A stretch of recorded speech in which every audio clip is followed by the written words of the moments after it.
Salam sejahtera, terima kasih karena bersama dengan saya di Nazilin Unity Channel. Saudara-saudara sekalian, terbongkar satu gerakan parti politik tertentu nih nak pancing Rafizi Ramli. Kalau sebelum ini mereka galak, mengecam, bahkan menghina Rafizi. Ada yang mengejek Rafizi sebagai menteri teori ataupun menteri formula. Ada yang mengejek Rafizi seakan-akan Rafizi ini tidak pakar dalam ekonomi karena beliau ialah menteri ekonomi. Tetapi selepas Rafizi kalah dalam pemilihan PKR baru-baru ini, nampaknya mereka sanggup meludah ke langit, kena di muka sendiri atau menjilat ludah mereka sendiri. Pepatah itu sering kali berlaku kepada ahli-ahli politik.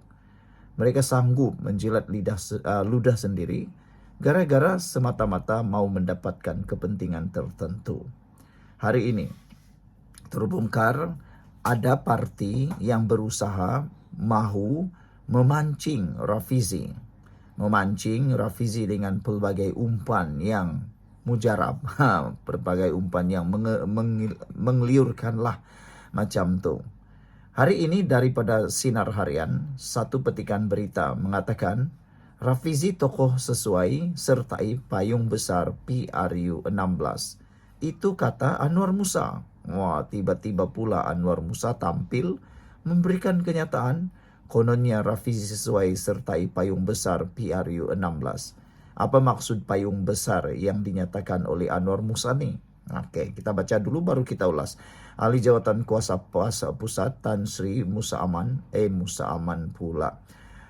Tan Sri Anwar Musa berpandangan bahawa Menteri Ekonomi Datuk Seri Rafizi Ramli merupakan tokoh yang sesuai untuk menyertai satu koalisi politik nasional yang disifatkan sebagai payung besar dalam membawa transformasi negara menjelang PRU 16. Anwar berkata, kekalahan Rafizi dalam pemilihan PKR pada Jumaat tidak semestinya melenyapkan figura utama politik negara itu daripada lanskap politik yang semakin dinamik.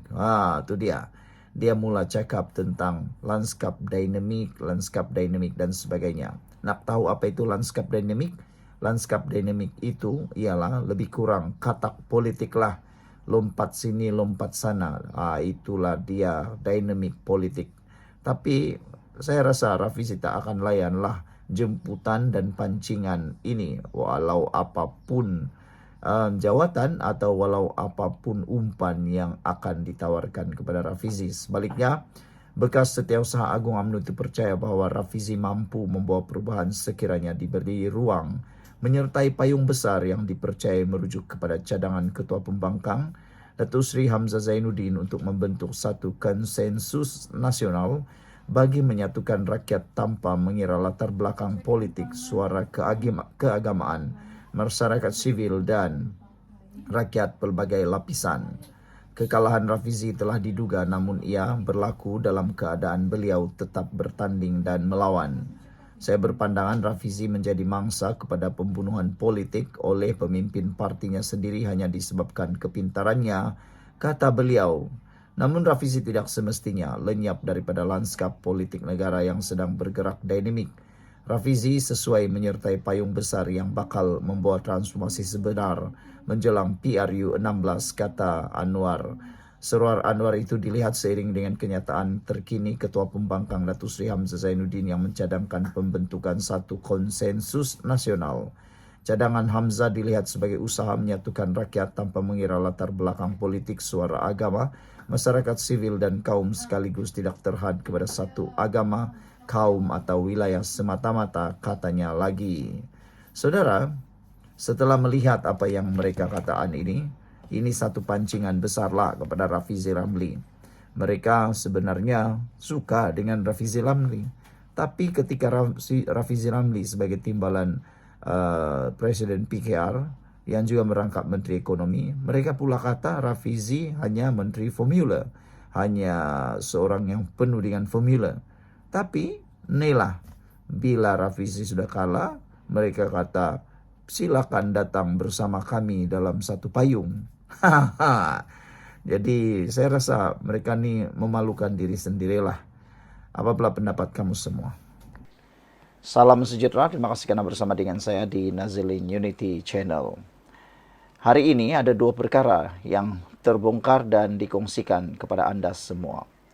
Soalan pertama ialah, apa jawatan terkini Rafizi di dalam Parti PKR yang telah pun disahkan akan mungkin dilantik kepada Rafizi? Yang kedua, apa status terkini peletakan jawatan Rafizi? Dan sebagai bonus kepada Anda semua, apa yang akan berlaku kepada PKR? Tiga perkara itu kita akan ulas di dalam video kali ini. Saudara, Rafizi Ramli mendapat kritikan pedas, kritikan panas di media sosial. Yang aku heran, Rafizi kalah pun mendapat sokongan penuh. Jadi benarlah kekalahan Rafizi itu kekalahan bermaruah. Walau bagaimanapun, memang sudah jadi lumrah. Dalam satu-satu pertandingan, pertama mesti ada kalah dan mesti ada menang. Kedua, dalam satu-satu pertandingan, sama ada parti politik itu, Parti Bersatu kah, PAS kah, UMNO kah, PKR kah, DAP kah, apa-apa parti politik pun, memang pasti juga ada yang kalah. Bila melibatkan pemilihan, memang itu dia yang berlaku.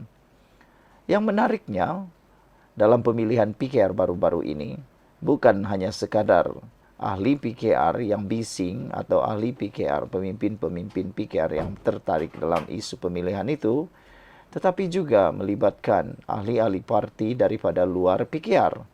Yang lebih menarik, mereka lah yang paling bising, mereka lah yang paling seronok menganalisis dan menunggu keputusan Rafizi. Baiklah, ini kedudukan terkini Rafizi di dalam PKR. Pertama, ada yang menyatakan, ada satu kabar angin mengatakan bahwa Rafizi akan dilantik semula dalam jawatan PKR.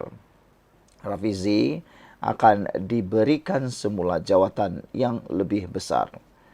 Kalau baru-baru ini Rafizi memegang sebagai timbalan Presiden PKR, ada dua jawatan yang mungkin akan diberikan kepada Rafizi. Pertama, Rafizi mungkin akan diberikan jawatan sebagai penasihat PKR. Tiada yang mustahil untuk jawatan itu diberikan kepada Rafizi, memandangkan Jawatan tersebut ialah jawatan yang sangat sesuai untuk Rafizi. Rafizi memang layak menjadi penasihat PKR, memandangkan bahwa fikiran Rafizi memang bernas. Kedua, jawatan yang boleh ataupun dilihat bakal diberikan kepada Rafizi ialah sebagai Setiausaha Agung PKR.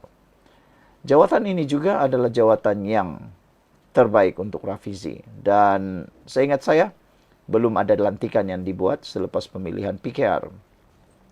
Ini dua jawatan yang besar.